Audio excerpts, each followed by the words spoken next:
Hello बच्चों, प्यारे दोस्तों, मैं ज्योत्सना मालवी जिला झाबुआ से आप सभी को मेरा नमस्कार।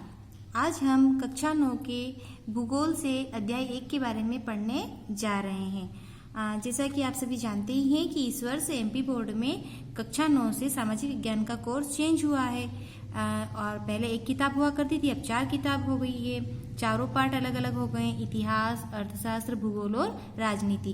तो आज हम भूगोल से अध्याय 1 के बारे में पढ़ेंगे। हमारे अध्याय 1 का नाम क्या है?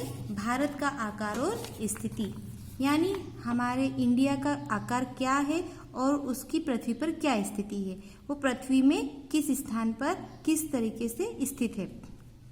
ठीक है, आकार यानी कितना बड़ा, कितना छोटा, कैसे कि कितने, उसका क्षेत्रफल कितना है, उसके अंदर वहाँ मतलब उसका क्षेत्रफल, उसकी जमीनी एरिया कितना है, पानी के तटीय एरिया कितना है, ये सारी चीजें हम इसमें जानेंगे। और स्थिति के बारे में यानी हमें इस पृथ्वी, जो हमारी गोल पृथ्वी है ना, पृथ्वी के ऊपर हमें हमारे भारत के बारे में जानना है कि हमारा भारत आखिर किस जगह है, किस स्थिति में है। चलिए हम अध्याय 1 को शुरू करते हैं। भारत विश्व के प्राचीनतम संस्कृतियों में से एक है। पिछले 5 दशकों में भारत ने सामाजिक आर्थिक रूप से बहुमुखी उन्नति की है। 5 दशक यानी 5 दशक यानी 10 वर्ष। पिछले 5 दशक में यानी 10 बार 10 साल, 50 सालों में भारत ने सामाजिक आर्थिक रूप से बहुमुखी उन्नति की है। कृषि, उद्योग, तकनीकी और सर्वांगीण आर्थिक विकास में अद्भुत प्रगति हुई है। मतलब भारत ने चहुमुखी विकास किया है, हर क्षेत्र में प्रगति की है। भारत का विश्व इतिहास में भी महत्वपूर्ण योगदान रहा है। अब हम आ जाते हैं भारत की स्थिति के ऊपर कि भारत इस पृथ्वी पर किस स्थिति में है, कहाँ स्थित है। तो हम जानेंगे एक आपके अध्याय 1 में। बच्चों, आशा करती हूँ कि आप सभी जब ये वीडियो देख रहे हो तो आपके पास आपकी 9th क्लास की बुक हो। आप अपनी बुक को जरूर खोल के रखें, क्योंकि केवल वीडियो देख करके समझना थोड़ा अलग होगा, और आप अपनी किताब को भी साथ में रखेंगे तो उससे जल्दी समझ में आएगा। ठीक है, चलिए। भारत एक विशाल देश है, यह उत्तरी गोलार्ध में स्थित है। भारत एक विशाल देश है, यह उत्तरी गोलार्ध में स्थित है। यहाँ एक शब्द आया है गोलार्ध। गोलार्ध यानी, गोलार्ध का मतलब क्या होता है? आधा गोला। ठीक है, हम इसको समझेंगे। भारत एक विशाल देश है। पहले तो आप ये आपके फर्स्ट पेज पर ही, आपके अध्याय 1 में ही एक हमारे जो पृथ्वी का नमूना ग्लोब है ना, उसका मानचित्र दिया हुआ है। तो इस मानचित्र को देखिए, ये ग्लोब मतलब हमारी पूरी पृथ्वी है, और इसी के अंदर हमारा भारत है। हमें यहीं इसे खोजना है। तो ये उत्तरी गोलार्ध में। तो सबसे पहले हमारे पास एक छोटा सा प्रश्न बनकर के आता है, भारत एक विशाल देश है, ये उत्तरी गोलार्ध में। तो पहला प्रश्न क्या बना? भारत किस गोलार्ध में स्थित है? आपका पहला प्रश्न बनता है भारत, है ना? आप लिखते चलेंगे, अपनी कॉपी भी साथ में रखेंगे। भारत किस गोलार्ध में स्थित है? उत्तर क्या हुआ? भारत उत्तरी गोलार्ध में स्थित है। हो गया। चलिए आगे बढ़ते हैं। अब पहली बात आपको ये चीज समझना है कि गोलार्ध का मतलब क्या होता है। गोलार्ध यानी, तो आप भैया अपनी कॉपी में, चलिए यहीं पर आप अपनी कॉपी में गोला बना लीजिए। यानी मान लीजिए कि आपकी पृथ्वी है। क्या है? पृथ्वी है। आप इसको एक सेंटर बिंदु बना लीजिए। आपने इसको बीच में से एक रेखा से आधा आधा बांट लिया। ठीक है, अब आप दिशाओं का ज्ञान तो आप सभी को होगा। हम लोग हर बार किसी भी नक्शा हो या मैप हो या कहीं कुछ भी हो, दिशाओं के बारे में तो हमें जानकारी होनी ही चाहिए। चलिए फिर भी हम इसके बारे में एक बार मैं आपको थोड़ा सा बता देती हूँ। हमेशा आपकी सीधे हाथ की तरफ, राइट हैंड की तरफ पूर्व दिशा होगी, उल्टे हाथ की तरफ पश्चिम दिशा, शीर्ष पर हमेशा उत्तर और पैरों की तरफ हमेशा दक्षिण दिशा। ठीक है, ये हमारा सेंटर बिंदु। मतलब ये देखो, ये उत्तर का बिंदु हो गया, दक्षिण का बिंदु हो गया, पूर्व का बिंदु हो गया, पश्चिम का बिंदु हो गया, उत्तरी। अभी जो डॉट है ना, ये जो हमने बिंदु लगाया, ये छोर है, हमारे शीर्ष है। तो ये इन्हें हम मानचित्र की भाषा मतलब ग्लोब की भाषा में या भूगोल की भाषा में ध्रुव कहते हैं। क्या कहते हैं इन्हें हम? ध्रुव। ये हमारी धुरी पर है, इसलिए इन्हें हम ध्रुव कहते हैं। और ये केंद्रक है, सेंटर में है। ठीक है, अब हमने पूर्व से पश्चिम एक रेखा खींची है जिससे कि हमारा पृथ्वी को 2 हिस्सों में बांट दिया है। पृथ्वी को हमने 2 हिस्सों में बांट दिया है। ऊपर का हिस्सा उत्तरी ध्रुव है और उत्तरी गोलार्ध है, और नीचे का हिस्सा दक्षिणी गोलार्ध है। आधा आधा गोला हो गया। तो ये अपना जो आधा हिस्सा है ना, ये उत्तरी गोलार्ध, और ये जो आधा हिस्सा है ये दक्षिणी गोलार्ध। तो अब आप समझ गए होंगे। अब आपको एक बात ध्यान रखना, भारत उत्तरी गोलार्ध में है, यानी हमारा इंडिया कहाँ है? इस ऊपर के उत्तरी गोलार्ध में ही स्थित है, यहाँ नहीं है। ठीक है, चलिए, तो आप गोलार्ध का मतलब समझ गए। अब आगे बढ़ते हैं। इसका मुख्य भाग 8 डिग्री 4 उत्तर से 37 डिग्री 6 उत्तर अक्षांश तथा 68 डिग्री 7 पूर्व से 97 डिग्री 25 पूर्व देशांतर तक है। यहाँ एक छोटी सी आपके सामने बात आ रही है, अक्षांश और देशांतर। अक्षांश और देशांतर के बारे में आप लोग जानते ही होंगे, है ना?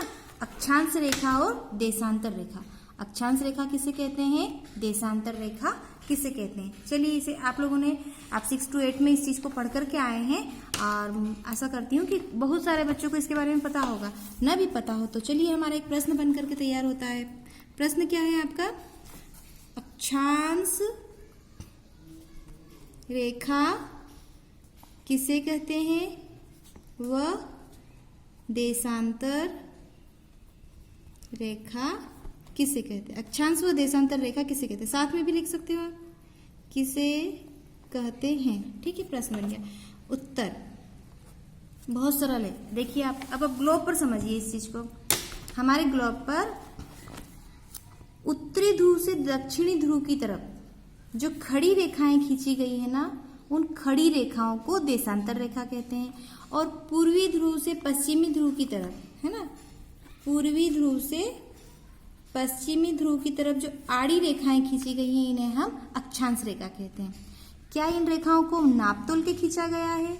कोई पृथ्वी को नापने गया था? नहीं, ये सारी रेखाएं काल्पनिक है।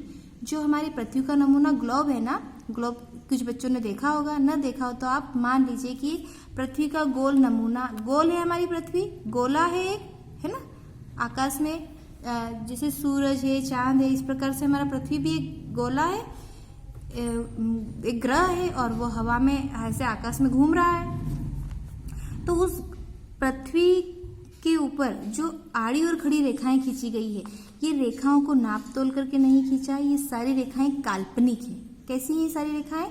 काल्पनिक है। तो हमारा उत्तर बन करके कैसे रेडी होता है? ग्लोब पर खींची गई, ग्लोब या मानचित्र पर खींची गई आड़ी रेखाओं को अक्षांश रेखा कहते हैं, और खड़ी रेखाओं को देशांतर रेखा कहते हैं। तो आड़ी रेखाएं किस तरफ खींची गई है? पूर्वी ध्रुव से पश्चिमी ध्रुव की तरफ खींची गई आड़ी रेखाओं को अक्षांश रेखा, उत्तरी ध्रुव से दक्षिणी ध्रुव की तरफ खींची गई खड़ी रेखाओं को देशांतर रेखा कहते हैं। तो आपके प्रश्न का उत्तर फिर से बनकर तैयार हो गया आपके सामने। चलिए, आपका प्रश्न क्या है? अक्षांश और देशांतर रेखा किसे कहते हैं? तो ग्लोब पर खींची गई काल्पनिक आड़ी रेखाओं को अक्षांश रेखा कहते हैं, तथा खींची गई खड़ी रेखाओं को देशांतर रेखा कहते हैं। हो गया, अक्षांश और देशांतर भी समझ में आ गया। ठीक है, अक्षांश रेखा आड़ी रेखा है और देशांतर रेखा खड़ी रेखा है। चलिए, तो अब आपने इस ग्लोब में से अक्षांश और देशांतर को समझ लिया। उत्तरी गोलार्ध यानी ये जो हमारा सेंटर बिंदु है, ये हमारा केंद्र है। ठीक है, ये हमारा केंद्र है। इस केंद्र के ऊपर का जो आधा हिस्सा है ये उत्तरी गोलार्ध है, और इसके नीचे सेंटर पॉइंट के नीचे वाला आधा हिस्सा दक्षिणी गोलार्ध है। ठीक है, चलिए अब हम थोड़ा सा मैं आपको इस ग्लोब को समझा देती हूँ। ठीक है, आपके सामने ये पृथ्वी का नमूना ग्लोब का चित्र बना हुआ है। ठीक है, देखिए अब आप देख रहे होंगे कि इस ग्लोब पर कुछ तो कलरफुल एरियाज दिख रहे हैं, लेकिन बाकी सारा नीला नीला कलर दिख रहा है। तो जो कलरफुल है ना, ये सारे जमीनी एरिया हैं, मतलब यहाँ पर धरती है, यहाँ पर लोग रहते हैं, और बाकी सारे क्या है, समुद्र है, पानी है चारों तरफ। नीले रंग से क्या दिखाया गया है, पानी दिखाया गया। तो जो जमीनी एरिया है ना, ये सभी क्या है, आप लोगों ने विश्व का नक्शा देखा हो तो शायद कुछ बच्चे जानते होंगे और कुछ बच्चों को न भी पता हो। तो चलिए आज हम इन्हें जान लेते हैं। तो ग्लोब पर जो कलरफुल आपको चित्र दिख रहे हैं अलग अलग, ये सभी महाद्वीप हैं। क्या है ये सभी, महाद्वीप है ना। अब आपके सामने दिमाग में बात आई कि महाद्वीप मतलब, तो द्वीप किसे कहते हैं। एक छोटा सा प्रश्न निकल के आया आपके सामने, द्वीप किसे कहते हैं। प्रश्न क्या आता है, प्रश्न तीसरा, क्या प्रश्न आया आपके सामने, द्वीप किसे कहते हैं। ठीक है, उत्तर क्या बनेगा, अब मैं आपको समझा देती हूँ। पहले, ऐसा एरिया जो चारों तरफ पानी से घिरा हो, है ना, जमीन का ऐसा एरिया या ऐसा भूभाग, धरती का ऐसा भाग जो चारों तरफ पानी से घिरा हो, उसे द्वीप कहते हैं। क्या कहते हैं, द्वीप कहते हैं। तो अब आपका उत्तर बन करके तैयार हो गया। द्वीप किसे कहते हैं, धरती का ऐसा भूभाग जो चारों ओर से पानी से घिरा हो, उसे द्वीप कहते हैं। हो गया, द्वीप किसे कहते हैं आप लोग समझ गए हो। तो अब बात आ रही है अपने महाद्वीप की, महाद्वीप। ठीक है, महाद्वीप तो द्वीप से ही बना है महाद्वीप। द्वीप तो संपूर्ण द्वीपों को कहा गया है। महाद्वीप, इन्हें महाद्वीप इसलिए कहा गया क्योंकि ये क्षेत्र में बड़े हैं, ये एरिया वाइज बड़े हैं, ज्यादा बड़ी जमीनें हैं, इसलिए इन्हें महाद्वीप कहा गया है। इन महाद्वीप के अंदर कई सारे देश बसे हुए हैं, सैकड़ों देश इन महाद्वीपों के अंदर है। भारत जैसे भारत हमारा एक देश है ना, ऐसे बहुत सारे देश एक एक महाद्वीप के अंदर हैं। ठीक है, तो अब हम जान लेते हैं कि आपके सामने एक बात उठ करके आ रही है कि आखिर संसार में कितने महाद्वीप हैं जो इस पृथ्वी पर हैं, है ना, ऐसे कितने महाद्वीप है। तो चलिए हम इन्हें काउंट करते हैं। सबसे पहले आता है अपना एशिया महाद्वीप, सबसे बड़ा एरिया दिख रहा है। फिर आता है अफ्रीका महाद्वीप, यूरोप महाद्वीप, दक्षिण अमेरिका महाद्वीप, उत्तर अमेरिका महाद्वीप, ऑस्ट्रेलिया महाद्वीप, और ये धरातलीय एरिया पर आपके सामने एक महाद्वीप है, उसका नाम है अंटार्कटिका महाद्वीप। ठीक है, तो अब देखो कितने महाद्वीप हो गए। अपने सामने एक छोटा ये प्रश्न जो बन करके आया कि संसार में कितने महाद्वीप है, महाद्वीप कितने हैं, संसार में कितने महाद्वीप है, आगे आप जरूर लिख लीजिएगा, संसार में कितने महाद्वीप है। तो उत्तर अपन चले लिखते हैं। सबसे पहला आप लोग अपनी कॉपी में लिखेंगे, सबसे पहला कौन सा है, एशिया महाद्वीप। दूसरा कौन सा है, अफ्रीका। तीसरा कौन सा है, यूरोप। चौथा कौन सा है, ऑस्ट्रेलिया।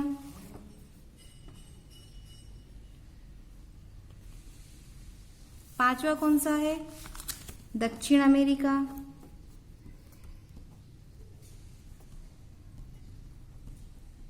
और अगला कौन सा है, उत्तर अमेरिका, उत्तरी अमेरिका है ना, उत्तर अमेरिका। और एक बचा है अपना 7 नंबर पे अंटार्कटिका। देखिए कितने महाद्वीप हो गए, एशिया 1 नंबर पे एशिया, 2 नंबर पे अफ्रीका, 3 नंबर पे यूरोप, 4 नंबर पे दक्षिण अमेरिका, 5 नंबर पर उत्तरी अमेरिका, 6 नंबर पर ऑस्ट्रेलिया, 7 नंबर पर अंटार्कटिका।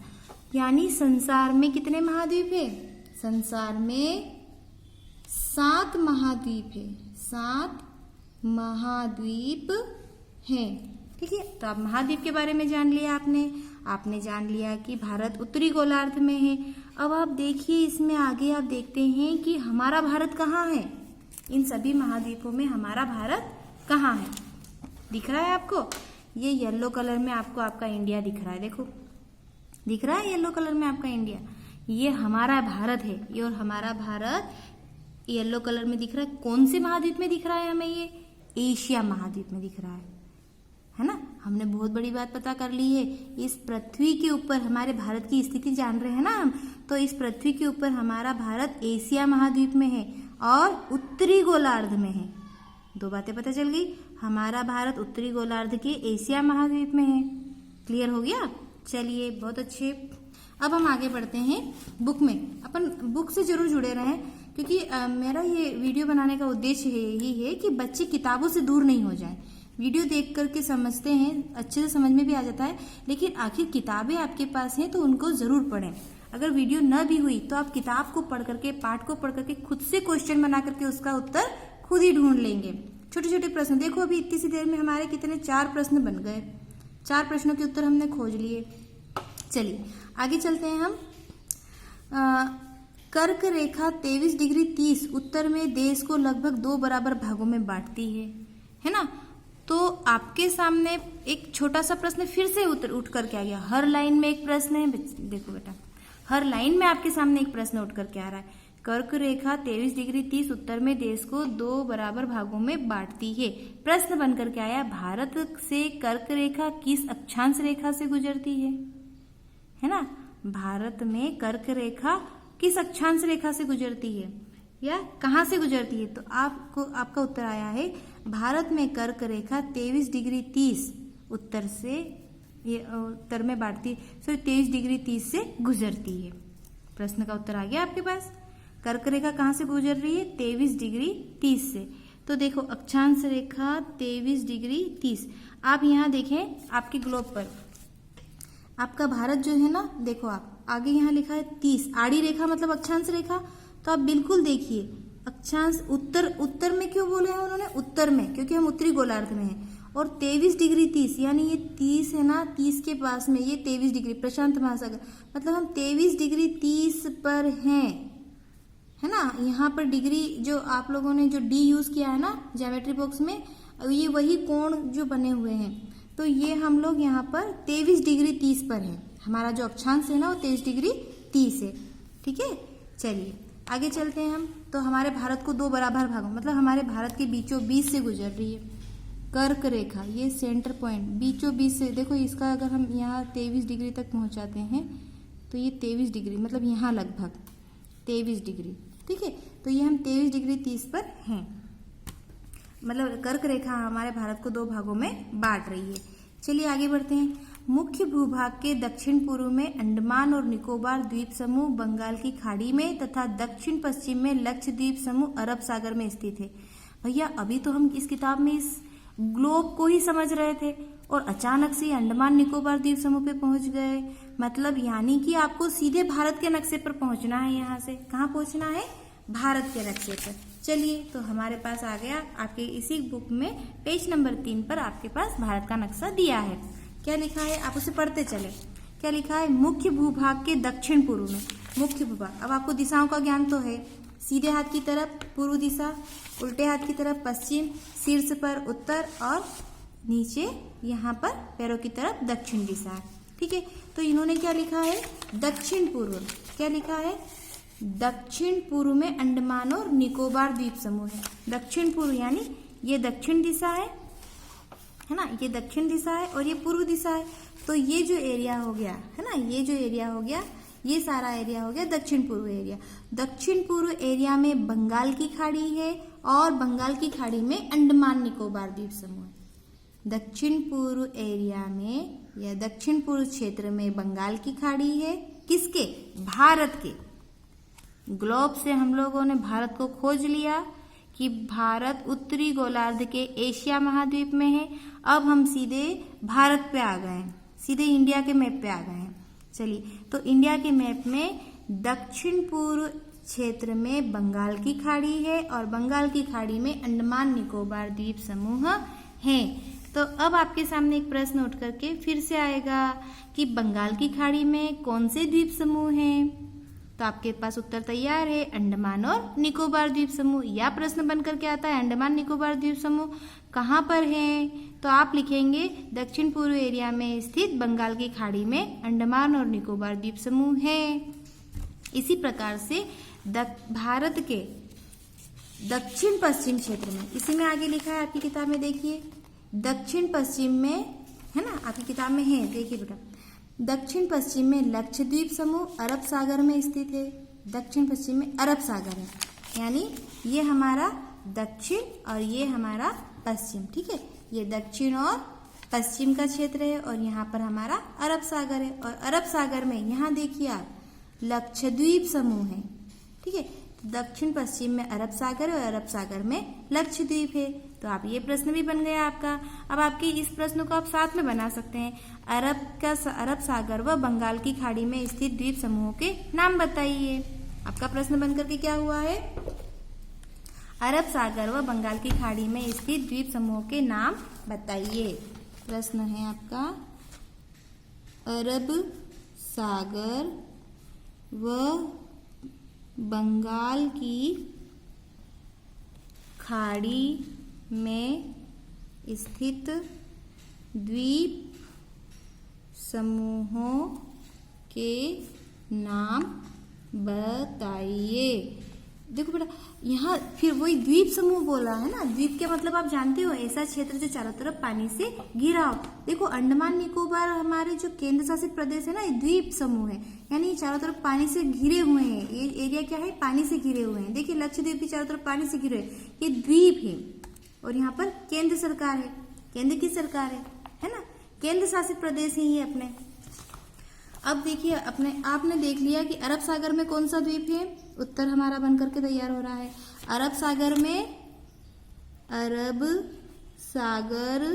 में लक्षद्वीप समूह है और बंगाल की खाड़ी में क्या है, बंगाल की खाड़ी में अंडमान निकोबार